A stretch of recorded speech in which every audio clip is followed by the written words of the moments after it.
దేవుని వాక్యాన్ని ధ్యానం చేద్దాం. మహోన్నతుడా, మహిమలో ఉన్న మహారాజా, మహిమాన్వితుడా, మీ మహాఘనమైన ఉన్నతమైన శ్రేష్టమైన నామమును బట్టి ఈ చల్లటి సాయంకాల సమయంలో చిన్న మందగా మమ్మల్ని చేర్చినందుకు మీకు స్తోత్రాలు. అంత మాత్రమే కాక మీ ప్రియకుమారుడు మా రక్షకుడైన యేసుక్రీస్తు వారి మరణ సమాధి పునరుత్థానాలను జ్ఞాపకం చేసుకుంటూ మేము కూడా క్రీస్తు పడిన పాటలలో కొదువైన వాటిని మా శరీరమందు అనుభవించటానికి తండ్రి ఆయన్ని జ్ఞాపకం చేసుకోవటానికి మీరు ఇచ్చిన అవకాశాన్ని బట్టి స్తోత్రాలు. ఇంకా కొన్ని మాటలు మీ వాక్యములో నుండి మేము నేర్చుకొని వాటిని మా జీవితానికి అన్వయించుకోవటానికి మీ పిల్లలు ఎదురు చూస్తూ ఉండగా అల్పుణ్ణి అయోగ్యుడైనా నన్ను మరుగుపరచండి. మీ వాక్యపు వెలుగులోనికి మీ పిల్లలను నడిపించగలిగే సామర్థ్యాన్ని నాకు అనుగ్రహించండి. దీనికి గాను నాలో ఉన్న ఉపకారాత్మ యొక్క సహాయాన్ని మెండుగా నాకు అనుగ్రహించమని కోరుకుంటూ మా రక్షకుడు మా పాప విమోచకుడైన యేసునాథుని యొక్క దివ్యమైన నామములో ప్రార్థించి అడిగి వేడుకొనిచున్నాను పరలోకపు తండ్రి, ఆమేన్. చేరువచ్చిన మీ అందరికీ ప్రభు అయిన క్రీస్తు నామములో శుభాలు, వందనాలు. ప్రభునందు ప్రియమైన దేవుని పిల్లారా, శ్రీకాంత్కి యాక్సిడెంట్ అయిందని మనందరికీ తెలుసు. ఎంతో తక్కువ సమయంలో ఎక్కువగా దేవుని పరిచర్యకు ఉపయోగపడ్డాడు. బాప్తీసం తీసుకున్న దగ్గర నుంచి మానకుండా పరిచర్యకు వస్తున్నాడు. ఇక్కడ మాత్రమే కాక ఉప్పలపాడు కానీ, తెనాలి కానీ, బయట పరిచర్యకు కానీ, కృతజ్ఞత కూడికలకు కానీ, ఈ అన్నవరలపూడిలో ఎవరూ రాలేదు. కానీ శ్రీకాంత్ ఒక్కడే వచ్చాడు. శ్రీకాంత్కు జరిగినంత ఘోరమైన ప్రమాదం ఈ అన్నవరలపూడిలో ఇంకెవరికి జరగలేదు. కాబట్టి శ్రీకాంత్ అందరికంటే అన్నవరలపూడిలో ఉన్నవారి కంటే చెడ్డోడిగా మీరు అనుకోవచ్చు కదా. ఎంత దుర్మార్గం చేశాడో, అంత భయంకరమైన యాక్సిడెంట్ జరిగింది అని. మేమంతా ఆ బిడ్డ కోసం ప్రార్థిస్తూ ఉన్నాం. వీలైతే అందరం కలిసి కొంత చందాలు వేసుకొని హాస్పిటల్కి అయ్యే ఖర్చు మరి వీలైనంత వరకు భరించడానికి ఉప్పలపాడులో కొంతమంది ప్రేరణ కలిగి కొంత అమౌంట్ ఇచ్చారు. అలాగే ఇక్కడ తెనాలిలో కూడా ఈ కార్యక్రమాన్ని అనౌన్స్మెంట్ చేయటం జరుగుతుంది. మీలో ప్రేరేపణ కలిగిన వాళ్ళు ఆ అబ్బాయి యొక్క హాస్పిటల్ ఖర్చుకి ఇవ్వాలనుకున్న వారు దాతలు ఉంటే ముందుకు రావాలని మనవి చేస్తున్నారు. ఈ సందర్భంలో దేవుడు తన పిల్లలైన వారికి ఆశీర్వాదాలు ఇస్తాడా, అపజయాలు కూడా ఇస్తాడా అని మనం ఆలోచిస్తే ఆశీర్వాదాలు ఇస్తాడు, దాంతోపాటు అపజయాలు కూడా ఇస్తాడు. అపజయాలు ఇచ్చేది ఎందుకు అనంటే దేవునిలో ఇంకా ఎదగటానికి ఇస్తాడు. దేవుడు మనకి అపజయాలను ఇవ్వటానికి ముఖ్యమైన కారణం 5 ఉంటాయి. దేవాసక్తితో ముందుకు వెళుతూ కుడికి కానీ ఎడమకు కానీ తిరగకుండా సూటిగా వాక్యాన్ని దృష్టిలో పెట్టుకొని అలుపెరగని యోధుడిగా ముందుకు వెళుతున్నప్పుడు అపజయాలు ఖచ్చితంగా వస్తాయి. సహజంగా మనుషులందరికీ తెలిసింది ఏంటంటే దేవుళ్ళో ఉంటే కష్టాలు రావు, కన్నీళ్లు రావు, ఇరుకుల ఇబ్బందులు రావు, అన్ని ఆశీర్వాదాలే వస్తాయనేది లోకములో ఉన్న ఆ ఆలోచన, లోకస్తుల యొక్క ఆలోచన. అందుకే ఎక్కువ మంది యేసుక్రీస్తు వారి దగ్గరికి ఎందుకు వస్తారు, దేవుడిని ఎందుకు నమ్ముకుంటారంటే ఈ బాధల్లో నుంచి నన్ను విడిపిస్తాడు అనే ఆలోచనతోనే ప్రభు దగ్గరకు వచ్చే వాళ్ళ జాబితా ఎక్కువ. కానీ బైబిల్ చెప్తుంది విజయోత్సాహంతో ఊరేగించడం మాత్రమే కాక అపజయాలను కూడా అనుగ్రహిస్తాడు అని. అనేక మంది భక్తుల చరిత్ర మనం చూసినప్పుడు మనకు అర్థమవుతుంది. అంటే వాక్యం తెలిసిన వారికే ఈ విషయాలు తెలుస్తాయి. వాక్యం తెలియని వారు అపార్థం చేసుకుంటారు. బయట వేరే సంఘాలలో వేరే పాస్టర్లు అయితే ఏ పాపం చేశాడో, ఎందుకో ఇది జరిగిందని మరి ఎగతాళి చేస్తూ ఉంటారు. యోబు గారిని కూడా అలాగే ఎగతాళి చేశారు.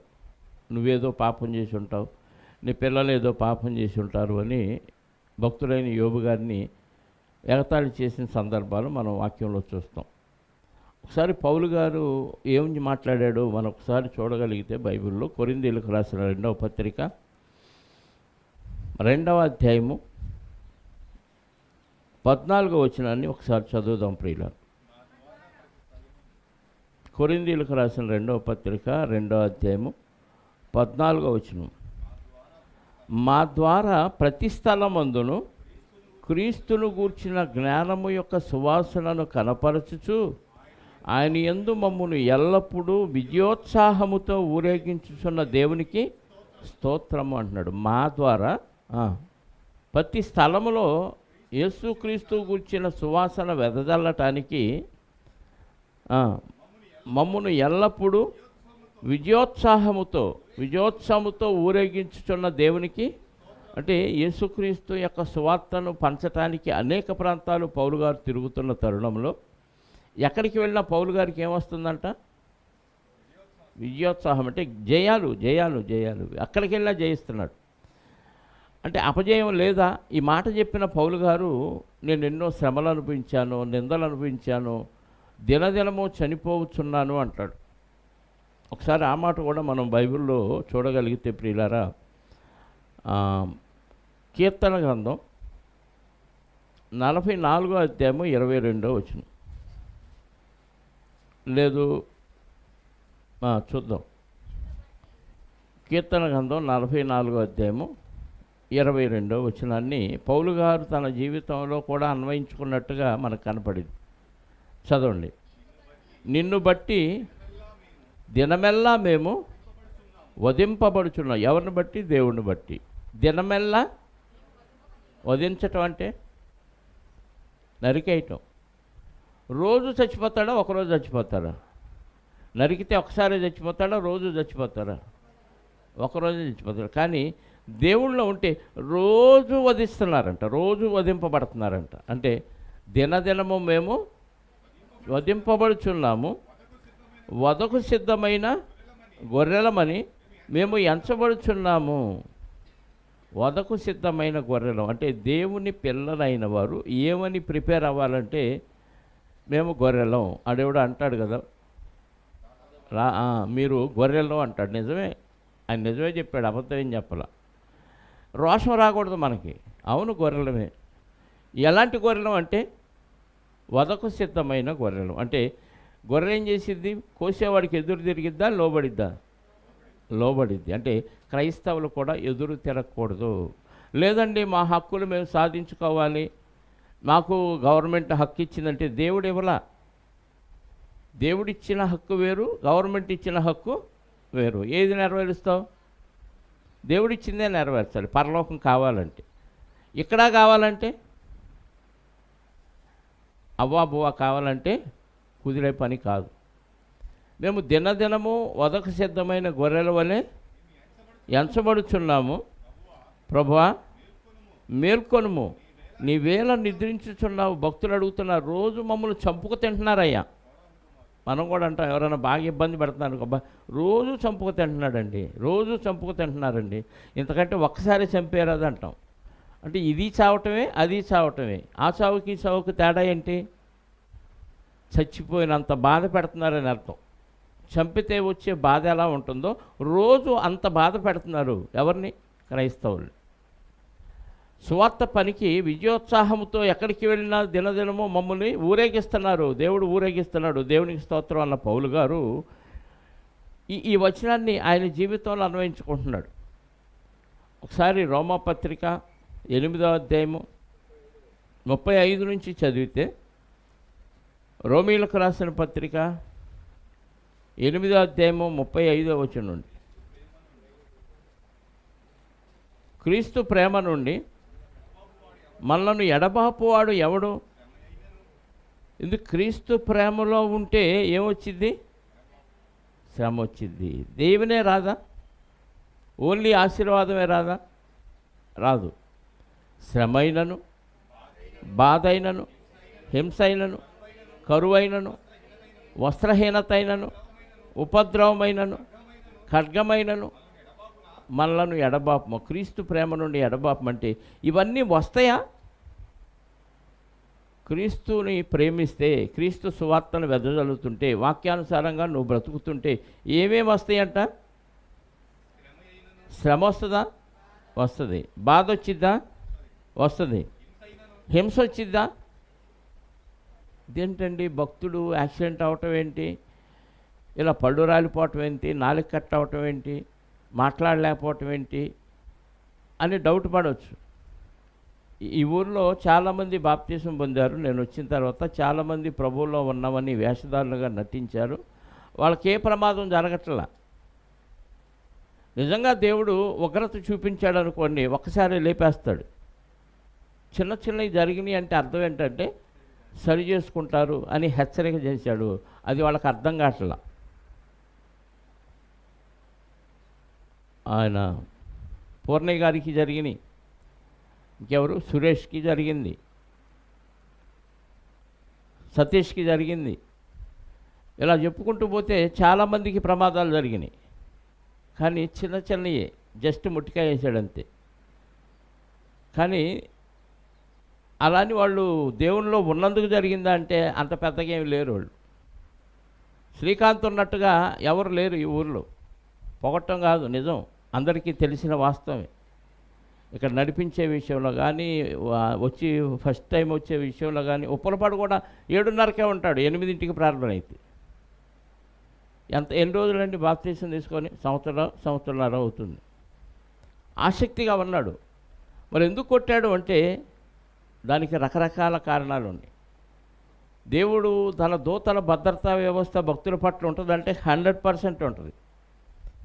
అయినా ఎందుకు జరిగింది? అపజయాలను ఎందుకు ఇచ్చాడు దేవుడు? కాపుదల ఉంటుంది అంటున్నారు కదా అనే డౌట్ చాలామందిలో ఉంటుంది. అందుకే ఈ పాఠం మనం ఆలోచించాల్సిన అవసరం ఉంది. క్రీస్తు ప్రేమ నుండి మనల్ని ఎడబాపేవాడు ఎవడు లేడు. శ్రమ అయినను, బాధ అయినా, హింస అయినను, కరువైనను, వస్త్రహీనత అయినను, ఉపద్రవమైనను, ఖడ్గమైనను మనలను ఎడబాపున. ఇందును గూర్చి వ్రాయబడినదేమనగా, ఇదే కీర్తనల గ్రంథం ఇందాక మనం చదువుకున్నాం. నిన్ను బట్టి దినమెల్లా మేము వధింపబడిన వారము, వధకు సిద్ధమైన గొర్రెలమని మేము ఎంచబడిన వారము. అయినను మనలను ప్రేమించిన వాని ద్వారా మనము వీటన్నిటిలో నుండి అత్యధిక విజయము పొందుచున్నాము. లోకస్తులు అనుకో, ఇంకా విజయం ఉండదు, పాడు ఉండదు, ఒకసారి పోతారంతే. అంటే ఒక ఇబ్బంది, ఒక శ్రమ, ఒక యాక్సిడెంటు ఇలాంటివి వచ్చినాయి అంటే వీటిలో కూడా దేవుడికి ఏముంది? మహిమ ఉంది, విజయం పొందుతారంట. సింహం గురించి మనం విన్నాం. ఒక జంతువు మీద దాడి చేయడానికి ముందు ఏం చేసిందంటే వెనక్కి వెళ్ళింది. సింహం వెనకడుగు వేసింది అని నవ్వుకున్నాం అనుకో, ఎందుకు వేసింది వెనకడుగు చెప్పండి? స్పీడ్ పెంచుకొని ముందుకి పరిగెత్తి దాన్ని వేటాడటానికి వెనకడుగేసింది. వెనకడుగేసిందని భయంతో కాదు. అలాగే భక్తుడికి సమస్య వచ్చింది, ఇరుకొచ్చింది, శ్రమ వచ్చింది, ఇబ్బంది వచ్చింది అనిపించినప్పుడు అది ఎందుకు వచ్చిందంటే శ్రమలలో నుండి అత్యధికమైన విజయం పొందటానికి వచ్చింది. ఒకసారి ఫెయిల్ అయ్యారు ఎగ్జామ్లో. ఫెయిల్ అవగానే ఫెయిల్ అయిన వ్యక్తి ఏమనుకుంటాడు? ఇక నుంచి నేను ఇలా కాదు, ఇంకా బాగా చదవాలి అనుకొని పట్టుదలతో ఇంకా బాగా చదివి అలా ఫెయిల్ అవ్వకూడదని రుజువు చేస్తాడు. మంచి మార్కులతో పాస్ అయ్యి, నా బతుకింతే, నేను ఎప్పుడు ఫెయిల్ అవుతాలే అని అనుకున్నారు అనుకో, నా బతుకంతే, ఇంకా ఫెయిల్ అవుతానే ఉంటారు. భక్తులు కూడా అపజయం వచ్చింది అనగానే దీని వెనక ఏదో దేవుని చిత్తం ఉంది కాబట్టి విజయోత్సాహం నా ముందుంది అనే ఉద్దేశంతోనే దాన్ని స్వీకరించాలి తప్ప ఏంటో దేవుడు నాకు ఇలా చేశాడు అని నిరుత్సాహపడకూడదు ప్రియులారా. చాలామందికి తెలియదు. భక్తి అర్థమైతేనే ఇవన్నీ అర్థం అవుతాయి.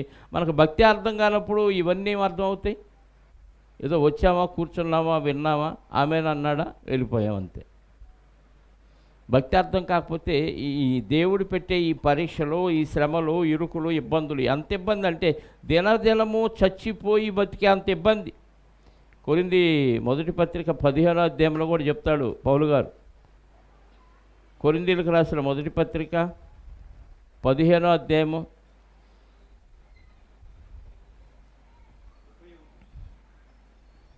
30వ వచనం. మరియు మేము గడియ గడియకు ప్రాణభయముతో ఉండనేలా సహోదరులారా, మన ప్రభు అయిన యేసుక్రీస్తునందు మిమ్మల్ని గూర్చి నాకు కలిగి ఉన్న అతిశయముతోడు నేను దినదినము చనిపోవచ్చున్నాను అని చెప్పుచున్నాను అంటున్నాడు. ఏంటంట? రోజు రోజుకి చచ్చిపోతారా? దినదినము చచ్చిపోతారా? ఒకసారి చచ్చిపోతారా? దినదినము చనిపోతున్నాడంట. ఎందుకు? ఆయనకు అంత కర్మ. హ్యాపీగా డబ్బు ఉంది, ఆస్తి ఉంది, చదువు ఉంది, మంచి పదవి ఉంది ఆయనకి. ఇవన్నీ వదిలేసి దేవుడి కోసం కష్టాలు, శ్రమలు, ఇల్లు వాకిలు వదిలేశాడు, తల్లిదండ్రులను వదిలేశాడు, ఆయనకున్న పనిని విడిచిపెట్టాడు, ఆస్తిని విడిచిపెట్టాడు. అన్నీ వదిలి దేవుడి కోసం ప్రయాసపడుతుంటే ఏమి ఎదురవుతుందంట? మనం ఏం వదులుకోమండి దేవుడి కోసం. ఉద్యోగం కోసం దేవుడిని వదులుకొని పారిపోతాం. పౌలు గారేమో దేవుడి కోసం అన్నీ వదులుకొని వచ్చాడు. అంటే భక్తి అంటే అదని మనకి ఇంకా అర్థం కాలేదు. మనకు భక్తి అర్థం కాలేదు. ఇక్కడ ఉన్న చాలామందికి భక్తి అర్థం కాలేదు. నాకే రోజు రోజుకి విరక్తి కలుగుతుంది మీ మీద. సంఘం రోజు రోజుకి బలహీనపడుతుంది. నాలో లోపమా మీలో లోపమా నాకు అర్థం కావట్లా. ఇంకెంతకంటే ఎలా చెప్పాలో నాకు అర్థం కావట్లా. పౌలు గారు అన్నీ వదులుకొని దేవుడి కోసం శ్రమలు అనుభవిస్తూ పోతుంటే శ్రమలు పెరుగుతావని తగ్గట్లా. అప్పుడు చుట్టుపక్కల వాళ్ళు ఏమంటారు? ఉన్నవి వదులుకున్నాడు, ఇంటి కూటికి బంతి కూటికి జడ్డాడు. ఏం బావుకు తింటున్నాడు రా సౌలు, ఆయన పేరు సౌలు కదా. ఇంటిని వదిలాడు, ఆస్తిని వదిలాడు, అన్నిటిని వదిలేసి పెంటతో సమానంగా అంటున్నాడు.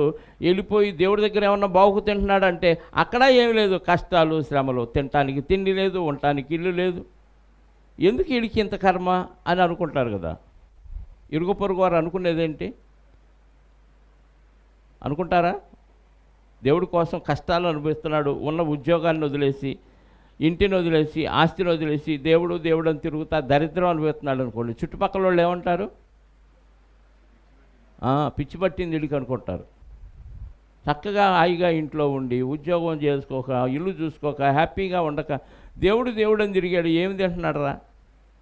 ఇప్పటికే చాలామంది పని కూడా వదిలేసి ఇలా ప్రార్థనలకు తిరుగుతాడు అని ఎగతాళి చేస్తున్నవారు చాలామంది ఉన్నారు. శ్రీకాంత్ని ఇంతకుముందు ఖచ్చితంగా పనికి వెళ్ళేవాడు, వచ్చేవాడు, ఇంట్లో ఏమన్నా పని ఉంటే చూసుకునేవాడు, లేదా గతంలో ఉన్న వ్యసనాల్లో నిమగ్నం అయ్యేవాడు. కానీ ఇప్పుడు మారు మనసు పొంది బాప్తీసం తీసుకున్నాక వెళితే పని, లేకపోతే దేవుడి పని. ఈ రెండే తప్ప ఇంకా మూడో పని లేదు. చుట్టుపక్కల వాళ్ళకి ఏంది, ఏదో పని కూడా మానేసి అవసరమైతే దేవుడి పని కోసం వెళ్తున్నాడు అని కొనుక్కున్న వాళ్ళు చాలామంది ఉంటారు. పౌలు గారి గురించి కూడా అలాగే కొనుక్కుంటారు. ఆయన దినదినము చనిపోవచ్చున్నాను అంటున్నాడు. గడియ గడియకు ప్రాణభయముతో ఉండనేలా అంటున్నాడు. అంటే ప్రభువుని నమ్మితే విజయోత్సాహంతో ఊరేగింపే కాకుండా ఇంకేమొచ్చింది? శ్రమలు, ప్రాణభయం, నిందలు, అవమానాలు, ఇరుకులు, ఇంకా చెప్పండి, చీత్కారాలు, అసహ్యాలు, ఇవన్నీ వస్తాయి. ఇవన్నీ ఎందుకు వస్తాయి అని అంటే నిన్ను ఒక మెట్టు ఎక్కించటానికి, ఒక మెట్టు పైకి లేపటానికి ఫెయిల్యూర్స్ ఇస్తాడు, అపజయాలను ఇస్తాడు దేవుడు. ఎవరికి? భక్తులకి. భక్తులు అపజయాన్ని పొందారు అంటే ఒక మెట్టు పైకి ఎదగటానికే దేవుడిచ్చాడు. ఆ అపజయంలో నువ్వు పాస్ అయితే ఎక్కుతావు, ఫెయిల్ అయితే ఇంకెక్కవు. ఒక్కటే గుర్తుపెట్టుకోండి, భక్తులైన వారు ఎవరైనా నేను ఎదగాలి, దేవుల్లో బాగా ఉండాలి అని అనుకున్న వారికి నీ వారి నుంచే, నీ బంధువుల నుంచే, నీ దగ్గర వాళ్ళ నుంచే నీకు ఏదో ఒక శోధన వచ్చింది, ఏదో ఒక శ్రమ వచ్చింది. భక్తులందరికీ అలాగే వచ్చింది బైబిల్లో. వాళ్ళకి అర్థమైంది కాబట్టి మెట్టెక్కారు. మనకు అర్థం కావట్లే. ఇప్పుడున్న సిచ్యువేషనే ఆలోచిస్తున్నాం, ఆ వ్యక్తి నన్ను ఇలా ఎందుకు అనాలి అని ఇందులోనే లీనమైపోయాం. ఇది నా పరీక్ష కోసం వచ్చిందని ఆలోచన రావట్లే మనకి. నువ్వు భక్తుడువా, భక్తిగా ఉన్నావా? భక్తుడినే అని అనుకుంటున్నావు. మరి భక్తుడైతే ఎందుకు వచ్చింది శోధన అంటే ఒక మెట్టు నిన్ను ఎక్కించడానికి దేవుడు పర్మిషన్ ఇచ్చాడు. దేవుడు పర్మిషన్ అయిపోతే ఎవరు నిన్నేమనరు. పౌలు గారు అంటాడు కదా, ఓడ ప్రయాణంలో వెళుతున్నప్పుడు అందరూ ఖైదీలు, వాళ్ళలో ఉన్న వాళ్ళందరూ పౌలు గారితో పాటు ఖైదీలు. 28వ అధ్యాయం 27వ అధ్యాయంలో ఉంటుంది ఆ విషయం అంతా, అపోస్తల కార్యాల గ్రంథంలో. అందులో అందరినీ ఖైదీలందరినీ చంపేయాలి, ఎవడో తప్పించుకొని పారిపోవటానికి వీల్లేదని సైనికులు అనుకుంటారు, వాళ్ళలో ఉన్న సైనికులు. ఎందుకంటే పెద్ద తుఫాను వచ్చింది సముద్రంలో.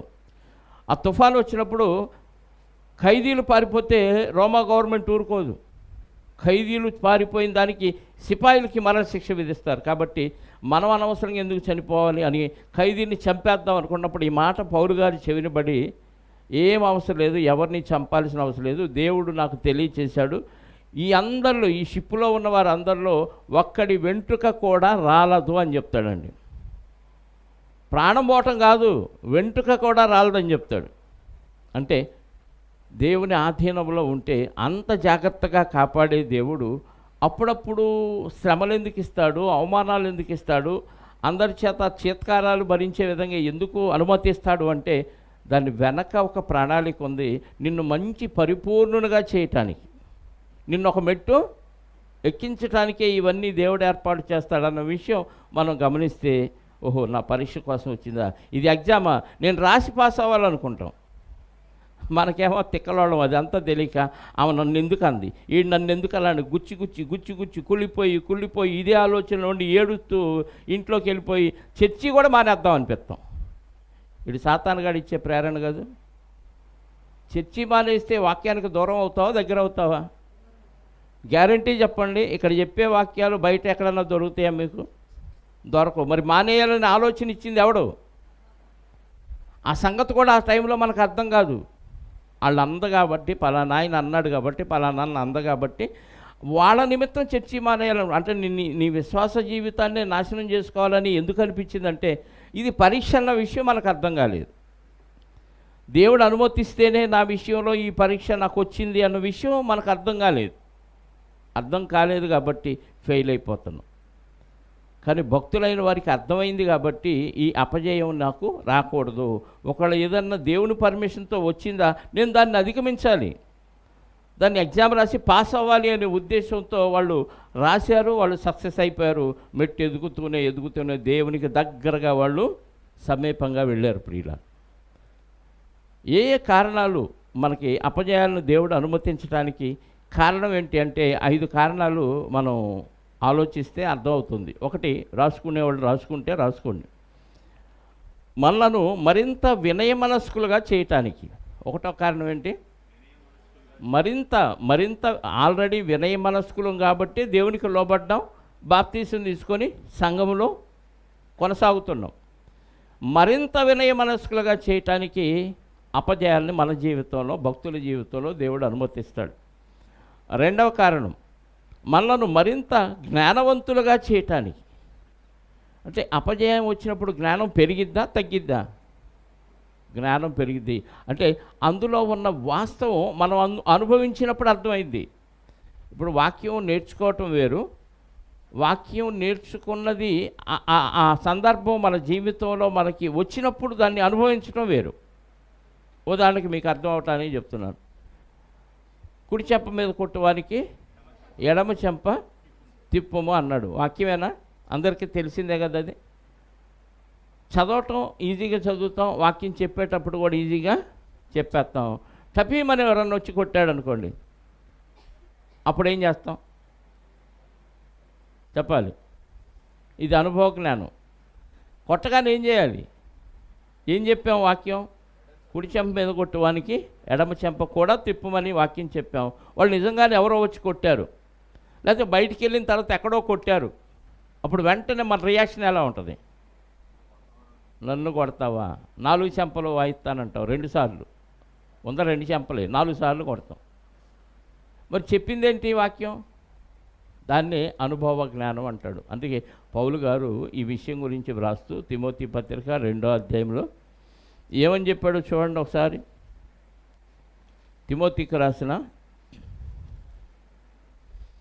పత్రిక 2వ అధ్యాయము, మనుషులందరూ సత్యమును గూర్చిన అనుభవ జ్ఞానం కలవారై ఉండవలని దేవుడు ఇచ్చయించుచున్నాడు అని అంటుంది. 2వ అధ్యాయము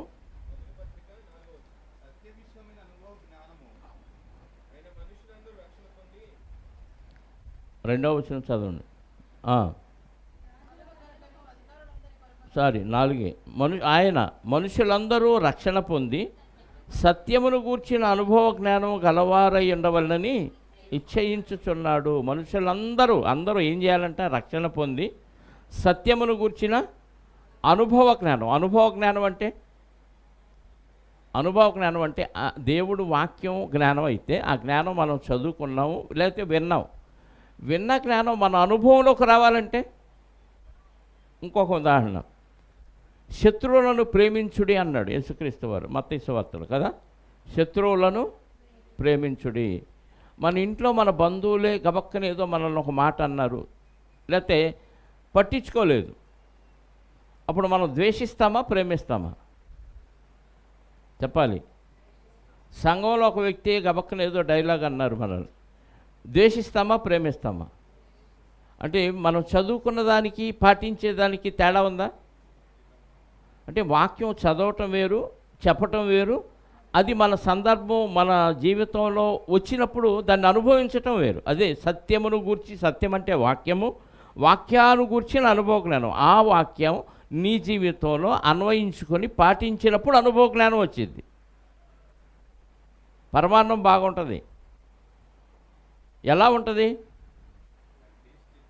తిన్నవాడు చెప్పే అనుభవం వేరు, తీయగా ఉంటుంది, జారిపోతూ ఉంటుంది, వేడివేడిగా తింటే బాగుంటుంది.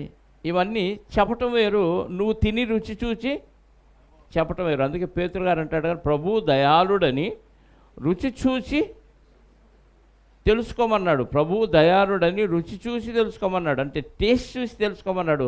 అంటే అనుభవించి దేవుని యొక్క ఆ వాక్యాలు నీ జీవితంలో అన్వయించుకొని అనుభవిస్తే ఆ టేస్ట్ నీకు అర్థమైంది, దేవుడి రుచి ఏంటో. అనుభవించకుండా జ్ఞానం నేర్చుకొని వల్లె వేస్తూ మాట్లాడితే అది తెలియదు. ఇప్పుడు పిల్లలు ఉన్నారు, సండే స్కూల్ పిల్లలు, వాళ్ళకి అనుభవ జ్ఞానం లేదు. వాళ్ళు ఏం చేస్తారు? టీచర్ ఏదైతే చెప్తారో దాన్ని నేర్చుకుంటారు. అప్పచెప్పమన్నది వారికి ఉన్న ఐక్యూని బట్టి, తెలివితేటలను బట్టి వాళ్ళు జ్ఞానవంతులు, జ్ఞాపక శక్తి బాగున్న వాళ్ళేమో టకటక అప్పచెబుతారు. కొంచెం జ్ఞాపక శక్తి తక్కువ ఉన్న వాళ్ళు మందంగా చెప్తారు. ఇది అనుభవించి చెప్తారా? చదివింది విన్నదే అప్పచెబుతారా? చదివి విన్నది అప్పచెబుతారు. మరి పెద్ద అయిన క్రైస్తవులు వాక్యానుసారంగా వాక్యం విని మారు మనసు పొంది బాప్తీసం తీసుకున్న క్రైస్తవులు విన్నది చెప్పాలా, అనుభవించి చెప్పాలా? చెప్పండి. అనుభవించి చెప్పాలి. నీ జీవితంలో వాక్యానుభవాలు ఎన్ని ఉన్నాయి? వాక్యానుభవాలు ఉంటే అందులో ఎదురు దెబ్బలు తగులుతాయి. వాక్యానుభవాలు ఉంటే నీ దైనందిన జీవితంలో నువ్వు ప్రయాణం చేస్తున్నప్పుడు నీ చుట్టూ ఉన్న సమాజంలో ఉన్న వ్యక్తుల ద్వారా నీకు ఎన్నో ఆటంకాలు వస్తాయి, ఎన్నో అవమానాలు వస్తాయి, ఎన్నో నిందలు వస్తాయి, ఎన్నో చీత్కారాలు వస్తాయి, ఎన్నో హింసలు వస్తాయి. వీటన్నిటిలో ఎలా బ్రతకాలి, ఎలా జీవించాలి అనేది నువ్వు అనుభవించినప్పుడు అనుభవ జ్ఞానం వచ్చింది. కానీ అనుభవ జ్ఞానం ఉన్న క్రైస్తవులు అరుదుగా కనపడుతున్నారు, లేరు. అనుభవ జ్ఞానం ఉన్న క్రైస్తవులు చిన్న సమస్యకే సంఘం మానేసేవాళ్ళు, చిన్న సమస్యకే పలుక్కోకుండా వాళ్ళతో నాకు అసలు కుదరదండి, వాళ్ళ ఇంటికి నేను వెళ్ళను, వాళ్ళకి ఫోనే చేయను అంటున్నారు. ఇది ఇంత చిన్న సమస్యకి అంత పెద్ద తీర్మానం తీసుకున్నావంటే వాక్యం ఏం చెప్తుంది? నువ్వేం ప్రవర్తిస్తున్నావంటే నీకు అనుభవ జ్ఞానం లేదు. అందుకే మనుషులందరూ సత్యమును గూర్చిన అనుభవ జ్ఞానం కలిగి ఉండాలని దేవుడు ఇష్టపడుతున్నాడట. అంటే దేవుడి ఇష్టాన్ని కూడా మనం ఏం చేస్తున్నాం? నెరవేర్చినప్పుడు మనం భక్తులు ఎలా అవుతాం? ఏదైనా సమస్య వచ్చిందనుకో, నీ స్వయంకృత అపరాధం వల్ల వచ్చింది. వాక్యానుసారంగా నువ్వు బతికితే వచ్చే సమస్య వేరు, నువ్వు చేసిన తప్పుల వల్ల వచ్చే సమస్య వేరు. ఇంట్లో కరువు వచ్చింది, ఎందుకు వచ్చింది చెప్పండి? 2 రకాలుగా వచ్చింది. ఒకటి, నువ్వు సరిగ్గా పనికి వెళ్ళకుండా, ఒకవేళ వెళ్ళినా వచ్చిన డబ్బులు దుబారా చేసుకో, వేస్ట్గా ఖర్చు పెడితే ఇంట్లో కరువు వచ్చింది. 2, దేవుడు పనికి వెళుతూ సొంత పనికి వెళ్లకుండా దేవుడు అని సువార్త పనిలో తిరుగుతూ పనికి వెళ్ళలేదు, డబ్బులు సంపాదించలేదు, ఇలాంటి సందర్భంలో కూడా కరువు వచ్చింది. ఇప్పుడు ఏ కరువు బెటర్ మనకి? నోటితో చెప్పండి. పనికి వెళ్ళకుండా ఒకవేళ వెళ్ళినా డబ్బులు వస్తే ఆ డబ్బులు దుబారా చేసి ఇంట్లో కరువు తెచ్చుకోవటం బాగుంటుందా? దేవుడి కోసం సువార్త పని కోసం వెళ్ళిపోయి డబ్బులు సంపాదన లేక ఇంట్లో కరువు వస్తే దేవుడు మెచ్చుతాడా? ఏ కరువు మెచ్చుతాడు? దేవుడు పనికి వెళ్ళి కరువు వస్తే మెత్తాడు. మనం దేవుడి పనికి ఏడకి వెళ్ళాం. ఇక్కడ ప్రార్థన పెడితే తప్ప పొరుగురులో ప్రార్థన పెడితే మనం కదలం, ఇల్లు కదలం, సీటు కదలదు. పైగా డబ్బులు రాను పోను ఖర్చులు పెట్టుకొని వెళ్ళాలి. ఖర్చు పెడితే వేస్ట్ కదా అనిపించింది. దేవుడిలో పెట్టిన ప్రతి పైసాకి దేవుడు 100 ఫలాన్ని ఇస్తానన్నాడు. అది విశ్వాసం అంటే. ఏం పెడుతున్నారు? ఎంతమంది సహోదరులు పని మానేసి ఎన్ని చోట్లకు నాతో పాటు పరిచర్యకు వస్తున్నారు? వాళ్ళు ఏమన్నా అప్పుల పాలయ్యారా? వాళ్ళు ఏమన్నా లాసులో ఉన్నారా? నష్టంలో ఉన్నారా? వెంకటని చూశారు కదా, ఎక్కడో సత్తెనపల్లి ఆటో వేసుకొని బతుకుతూ వాక్యం ఆకర్షించింది. వచ్చి ఫ్యామిలీ ఇక్కడికి తెచ్చేసుకొని పిల్లలను కూడా ఇక్కడే స్కూల్లో చేర్చుకొని పరిచర్యకి మాతో పాటు తిరుగుతున్నాడు. నష్టమేమి లేదు. మరి మనమే ఒక్కరోజు కూడా పని మానం, ఒక్కరోజు కూడా బంధువుల దగ్గరికి వెళ్ళకుండా మనం దేవుడి పని మాత్రం అన్ని విషయాల్లో మానేస్తారు. మనకి ఈ పరీక్షలు ఎందుకు వస్తాయి చెప్పండి? వస్తాయా పరీక్షలు? వస్తే ఎలా అవుతాయి అంటే నీ దౌర్భాగ్యం వలన, నీ అశ్రద్ధ వలన, నీ నిర్లక్ష్యం వలన, లోకంలో ఉన్న నీ పరిస్థితులను బట్టి వస్తాయి తప్ప సంఘములో నువ్వు మంచి సాక్ష్యాన్ని సంపాదించుకొని దేవుని పరిచర్యలో ముందడుగు వేస్తూ దేవుని కోసమే ప్రాధాన్యత ఇస్తూ అలుపెరగని యోధురాల్లాగా పనిచేస్తే వచ్చే సమస్యలు వేరు, వచ్చే పరీక్షలు వేరు. భక్తుల గురించి మనం మాట్లాడుకుంటున్నాం. భక్తులకు అపజయాలు రావటానికి వెనక కారణం ఏంటంటే 5 కారణాలు చెప్పాను. 1, మనల్ని మరింతగా వినయ మనస్కులుగా చేయటానికి. 2, మనల్ని మరింతగా జ్ఞానవంతులుగా చేయటానికి. 3, మనల్ని మరింతగా దయగలవారిగా చేయటానికి. వినయ మనస్కులు, జ్ఞానవంతులు, దయగలవారిగా చేయటానికి, మనల్ని మరింత పరిశుద్ధులుగా చేయటానికి. యేసుక్రీస్తు రక్తంతో కడగబడి బాప్తిసం తీసుకున్నప్పుడు మొత్తం పరిశుద్ధులమే. కానీ మళ్ళీ లోకంలో పాపం అంటించుకుంటూ ఉంటాం. ఈ పాపాన్ని రోజు రోజుకి ప్రక్షాళన చేసుకుంటూ పరిశుద్ధత నుండి అధిక పరిశుద్ధతకు వెళ్ళిపోయే స్థితిలోకి మనం మారిపోవాలి. సమస్య వచ్చినప్పుడు ఇంకా పరిశుద్ధంగా తయారవ్వాలనే నిర్ణయం తీసుకుంటూ ఉండాలి. అందుకే 4, మనల్ని మరింత పరిశుద్ధులుగా చేయటానికి, మనలను మరింత ఒకరి మీద ఒకరు ఆధారపడినట్లుగా చేయటానికి. చివరిది, మనలను మరింతగా ఒకరి మీద ఒకరు ఆధారపడాలి. నాకేంటి, ఎవరితో సంబంధం లేదు, ఎవరితో నాకు అవసరం లేదు, నా ఇష్టం అనుకుంటూ ఏకఛత్రాధిపత్యం వహించకూడదు. సంఘం అంటే ఒకే కుటుంబం. క్రీస్తు శిరస్సు అయితే మనమంతా శరీర అవయవాలు. శరీర అవయవాలు ఒకదాని మీద ఒకటి ఆధారపడిద్దా? ఒక అవయంతో గొడవపడిద్దా? అన్నీ ఒకదాని మీద ఒకటి ఆధారపడిద్ది. దాని మీద ఇది ఆధారపడకపోతే దీనికి మనుగడ లేదు, గుర్తింపు లేదు కదా. ఎన్ని అవయవాలు ఉన్నాయి. ఈ అవయవాలన్నీ ఐకమత్యంగా పనిచేస్తాయి. ఒకదాని మీద ఒకటి ఆధారపడి ఎలా పనిచేస్తాయో ఏక శరీరంగా ఉన్న క్రైస్తవులందరూ శిరస్సైన యేసుక్రీస్తు నుండి వచ్చే ఆజ్ఞలను తూచా తప్పకుండా పాటించే క్రమంలో ఒకరి మీద ఒకరు ఆధారపడి కార్యక్రమాలు చేస్తూ పోవాలి. ఇన్ని రకాల ఆశీర్వాదాలు మనకి ఇవ్వటానికే దేవుడు మనకి అపజయాలని అనుమతిస్తాడు. ఈ అపజయాలను అనుమతించటం వెనక భక్తులైన వారు మరింతగా ఎదగటానికి ఉపయోగపడతాయే తప్ప అపజయం వచ్చిందని ఆగిపోవటానికి మాత్రం ఏమాత్రం కాదు ప్రియులారా. అపజయం వచ్చింది, ఎగ్జామ్ వచ్చిందంటే అమ్మో ఎగ్జామ్ అంటే నాకు భయం అని మానేస్తే ఇంకా స్కూల్ ఆగిపోద్ది, నీ చదువు ఆగిపోద్ది. వెళ్ళిపోయి పాచి పనో, పొలం పనో, సొనబొచ్చులు మొయ్యటమో, లేక ఇంకేదో ఎండకి ఎండి వానక దడిసే పనులు చేసుకోవటమే. ఎగ్జామ్లో నేను పాస్ అవ్వాలి, బాగా చదవాలి అనుకున్న వాళ్ళు ఎగ్జామ్ అనగానే ఆసక్తిగా ముందుకెళ్ళారనుకోండి. ఎగ్జామ్ అంటే భయపడేవాళ్ళు ఎవరు? చదవని వాళ్ళు. ఎగ్జామ్ అంటే ఎగిరి గంతులు వేసుకుంటే వెళ్ళిపోయి రాసేది, ఆడతా పాడతా రాసేది ఎవరు? బాగా చదువుకున్నవాళ్ళు. ఇప్పుడు మనం ఎగ్జామ్లో ఫెయిల్ అయ్యే బ్యాచా, పాస్ అయ్యే బ్యాచా? ఫెయిల్ అయ్యే బ్యాచ్. ఎందుకు? సరిగ్గా చదివిసాము, సరిగ్గా వినిసాము. విన్నా కానీ ఆ సందర్భం వచ్చినప్పుడు అనుభవ జ్ఞానంలో ఫెయిల్ అయ్యేవాళ్ళం. వింటాం, వాక్యం చెప్పమంటే మళ్ళీ చెప్తాం అనుకోండి. అనుభవించాల్సిన పరిస్థితి వచ్చినప్పుడు ఆ సందర్భం మన జీవితంలోకి ఎదురైనప్పుడు పడిపోతున్నాం. పడిపోవటం వల్ల ఉపయోగం ఏముంది? పాస్ అయితే ఉపయోగం, కానీ పడిపోవటం వల్ల ఏమాత్రం మనకు ఉపయోగం లేదు ప్రియులారా.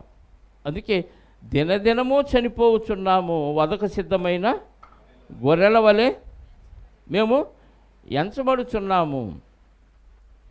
మనల్ని మరింతగా వినయ మనస్సులుగా చేయటానికి వాక్యంలో ఉన్నాం. ఇప్పుడు శ్రీకాంత్ ఉన్నాడు, బాగా ఎదుగుతున్నాడు. ఎదిగే వ్యక్తికి ఏమనిపించిందంటే, మీరు వాక్యం వినే ఉంటారు. శ్రీకాంత్ చెప్పినప్పుడు గద్దిస్తాడా లేదా మిమ్మల్ని? కోపం వచ్చిందా మీకు? అని గద్దించినప్పుడు కోపం వచ్చిందా లేదా? ఏంది దరిద్రంగా రారు, పెందలాట రారు, టయానికి రావాలని తెలియదా? నాకంటే ఎక్కువగా గద్దిస్తాడు. మీకు కోపం వచ్చిందా లేదా? ఎవరికి వచ్చింది కోపం? ఆలస్యంగా వచ్చే వాళ్ళకి వచ్చిందా, టయానికి వచ్చిన వాళ్ళకి వచ్చిందా? ఆలస్యంగా వచ్చిన వాళ్ళకి వచ్చింది.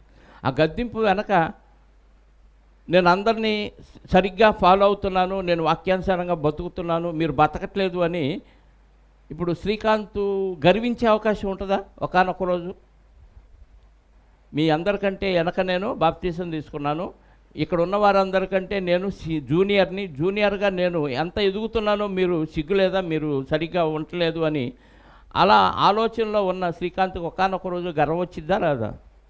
గర్వం వచ్చింది. ఆ గర్వాన్ని రాకుండా చేయటానికి కూడా దేవుడు ఇలాంటి వాటికి అనుమతిస్తాడు. ఎందుకంటే సామెతల గ్రంథంలో ఒక మాట ఉంది. సామెతల గ్రంథం 16వ అధ్యాయము 18వ వచనం. సామెతల గ్రంథం 16వ అధ్యాయము 18వ వచనం. నాశనమునకు ముందు గర్వము నడుచును, పడిపోవుటకు ముందు అహంకారమైన మనసు నడుచును. పడిపోవటానికి ముందు ఏమొచ్చిందంట? అహంకారం వచ్చింది. నేను బాగున్నాను, నేను భక్తుని, మీరు అందరూ వేస్ట్, ఇలాంటి ఆలోచన భావంతో అలా అలా వెళ్ళిపోతూ ఉన్నప్పుడు ఏదో ఒకరోజు గర్వంతో పడిపోయే అవకాశం ఉంది. పడతారా లేదా? ఖచ్చితంగా పడతారు. నాశనానికి ముందు గర్వం వచ్చింది. గర్వం వస్తే ఇంకెవరిని లెక్క చేయవు. అలాంటి సమయంలో భక్తుడిని గర్వం రాకుండా ఉండటానికి దేవుడు ఎలాంటి దెబ్బ కొడతాడు? భక్తులు ఎదుగుతున్నప్పుడు దేవుడు పరీక్షలు పెట్టేది ఇందుకే. గర్వంతో అతిశయించి అందరినీ చులకనగా చూడకుండా ఒక దెబ్బ కొట్టి తగ్గించి వినయంగా అందరితో విధేయతగా ఉండటానికి కూడా ఇలాంటివి దేవుడు అనుమతిస్తాడు. అందుకే నాశనమునకు ముందు గర్వము నడుచును, పడిపోవుటకు ముందు అహంకారమైన మనసు, పడిపోవటానికి ముందు అహంకారమైన మనసు రావటానికి ముందే కొట్టేశాడు దేవుడు. అందుకే పేతురు గారు చెప్తున్నాడు, మొదటి పత్రిక 5వ అధ్యాయము 6-7 వచనాలు ఒకసారి చదివితే, పేతురు గారు రాసిన మొదటి పత్రిక 5వ అధ్యాయము 6-7 వచనాలు. దేవుడు తగిన సమయమందు మిమ్మును హెచ్చించున్నట్లు ఆయన బలిష్టమైన చేతి కింద దీన మనస్కులై ఉండుడి. ఆయన మిమ్మల్ని గూర్చి చింతించుచున్నాడు కనుక మీ చింత యావత్తు ఆయన మీద వేయండి. దేవుని యొక్క బలిష్టమైన చేతి కింద. దానికి ముందు చిన్నపిల్లలారా అన్నాడా? చిన్నలారా మీరు పెద్దలకు లోబడి. చిన్నలంటే ఎవరు? పసిపిల్లలని కాదు, కొత్తగా క్రీస్తులోనికి వచ్చిన వారు చిన్నలు. మీరు పెద్దలకు లోబడి ఉండండి, అంటే పెద్దలకి లోబడి ఉండండి, గౌరవించండి వాళ్ళని, గర్వం రాకూడదు. పెద్దలకు లోబడి ఉండండి. మీరందరూ ఎదుటివాని ఎడల దీన మనస్సు అను వస్త్రమును ధరించుకొని మిమ్మును మీరు అలంకరించుకోండి. అంటే నువ్వు ఎంత ఎదిగినా ఎంత గొప్పవాడివైనా ఎదుటివాడి ముందు నేను దీనుణ్ణి, నేను తక్కువవాడిని అనే ఫీలింగ్లో ఉండాలి. మొదటి లక్షణం ఏంటి? దేవుడు మనకు అపజయాలను అనుమతించడానికి కారణాల్లో మొదటి కారణం మనల్ని మరింతగా వినయ మనస్సులుగా చేయటానికి. ఇదిగో మనల్ని దీన మనస్సులుగా చేయటానికే ఇలాంటివి అనుమతిస్తాడు. అందుకే జూనియర్గా ఉన్న వ్యక్తి సీనియర్ని గౌరవించాలి. సీనియర్ని గౌరవించి వినయ మనస్కులు, దీన మనస్సు కలిగిన వాడై వాళ్ళకు లోబడి ఉండాలి, పెద్దలకు లోబడి ఉండాలి. మీరందరూ ఎదుటివాని ఎడల దీన మనస్సును వస్త్రము ధరించుకొని మిమ్మల్ని మీరు అలంకరించుకోండి. దేవుడు అహంకారులను ఎదిరించి దీనులకు కృపానుగ్రహించును. నీకు అహంకారం ఉంది, నువ్వు గొప్పోడివే, మంచి భక్తుడివే, బాగానే చేస్తున్నావు, కానీ అహంకారం ఉంటే దేవుడు ఒప్పుకోడు. దీనులకే కృప అనుగ్రహిస్తాడు. కాబట్టి ఎంత ఎదిగినా ఒదిగి ఉండాలి అనేది వాక్యం చెప్తుంది మనకు. ఎదిగే కొద్దీ ఏం చేయాలి?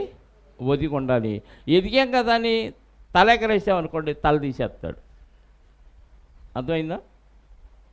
కాబట్టి పెద్దల ఎడల లోబడి ఉండాలి. దేవుడు తగిన సమయమందు మిమ్మల్ని హెచ్చించున్నట్లు ఆయన బలిష్టమైన చేతి కింద మిమ్మల్ని మీరు దీన మనస్కులై ఉండుడి. ఆయన మిమ్మల్ని గూర్చి చింతించుచున్నాడు. మీ చింత యావత్తు ఆయన మీద వేయండి. ఏదైనా ఉంటే ఆయన మీద వేస్తే మనం ప్రశాంతంగా ఉండొచ్చు. మనం గర్వించకూడదు, అతిశయించకూడదు. అంటే ఇలాంటి సమస్యలు వచ్చినప్పుడు అతిశయించి గర్వించడం పొరపాటు. ఒకడు గర్విస్తామేమోనని ముందుగానే దేవుడు అణిచేయటానికి చూస్తాడు. దీనివల్ల ఒక పాఠం నేర్పిస్తాడు. 3వ అధ్యాయము అదే పేతురు పత్రిక 8వ వచనం చూడండి. 3వ అధ్యాయము 8వ వచనం. తుదకు మీరందరూ ఏకమనస్కులై ఒకరి సుఖదుఖముల యందు ఒకరు పాలుపడి సహోదర ప్రేమ గలవారును కరుణాచిత్తులను వినయ మనస్కులనై ఉండుడి. ఆశీర్వాదమునకు వారసులగుటకు మీరు పిలువబడితిరి గనక కీడుకు ప్రతి కీడెవడైనను దోషణకు ప్రతి దోషణైనను చేయక దీవించండి. గతంలో శ్రీకాంత్ మీకేమన్నా కఠినంగా మాట్లాడినా, ఇంతకుముందు మీకు ఏదైనా కీడు చేసినా, ఆడికి నాకు ఇట్లా చేశాడు కాబట్టి ఇట్ట అయిందని ప్రతి కీడు చేయాలనే ఆలోచన కూడా మనసులో రాకూడదు. కీడుకు ప్రతి కీడు చేయొద్దు. దోషణకు నన్ను పలానా తిట్లు తిట్టాడు, 4 తిట్లు ఎక్కువ కలిపి తిట్టాలి అనుకోకండి. ఏం చెప్తున్నాడు? కీడుకు ప్రతి కీడు, దోషణకు ప్రతి దోషణైనను చేయక దీవించండి. ప్రభువా అతన్ని చల్లగా కాపాడయ్యా. తిరిగి సంఘములో చేరాలి, మరింతగా రెట్టించిన ఉత్సాహంతో పరిచర్యలో ఉండాలి అనేదే భక్తుల లక్షణం. దానికి ముందు ఒక మాట చెప్పాడు 8వ వచనం. మీరందరూ ఏకమనస్కులై ఒకరి సుఖ దుఃఖముల యందు ఒకరు పాలుపడి సహోదర ప్రేమ గలవారును కరుణాచిత్తులను వినయ మనస్కులై ఉండుడి. దుఃఖంలో ఉన్నారు, బాధలో ఉన్నారు. మనం కూడా ఆ బాధ మనం కూడా భరించేవారిగా కనపడాలి. ఆడికి కదా బాధ వచ్చింది నాకేంట్లే అనుకోకూడదు. వాళ్ళకి కదా ఖర్చు వచ్చింది నాకెందుకులే అనుకోకూడదు. ఒకరి సుఖ దుఃఖాల్లో ఒకరు పాలు పొందటం అంటే వాళ్ళ ఇబ్బందుల్లో మనం కూడా పాలు పొందాలి, వారి కష్టాల్లో మనం కూడా పాలు పొందాలి. వాళ్ళకి సంతోషం వచ్చినప్పుడు ఆ సంతోషంలో కూడా మనం, ఎందుకంటే మనమంతా ఏక మనస్కులు అవటానికే పిలిచాడంట. ఏ వారసులు అవటానికి అంటున్నాడు కింద? ఆశీర్వాదానికి వారసులు అవటానికి పిలిచాడు. పరలోకం ఇవ్వటానికి పిలిచినప్పుడు పరలోకానికి చేరాలి అనుకున్న ప్రతి భక్తుడు ఎవరి మీద ద్వేషం పెట్టుకోకుండా, గతంలో ఎవరైనా మనల్ని హింసించినా, దూషించినా, మన మీద చెడ్డ మాటలు చెప్పినా, మన గురించి అందరికీ ఏదేదో టామ్ చాటింపు చేసినా, ఇవేమీ మనసులో పెట్టుకోకుండా వాళ్ళని దీవించటానికే ఇవన్నీ జరిగినాయి.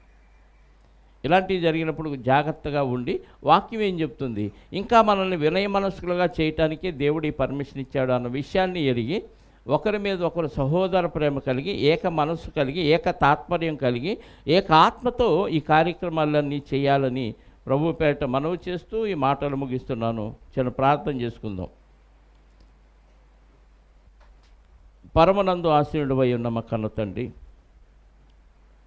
మీ భక్తులైన వారికి అపజయాలను ఇవ్వటానికి 5 కారణాలను మేము ఆలోచిస్తూ ఉన్నాం. అందులో మొదటి కారణం, మమ్మల్ని మరింతగా వినయ మనస్కులుగా చేయటానికే ఇలాంటి పర్మిషన్ ఇస్తారని.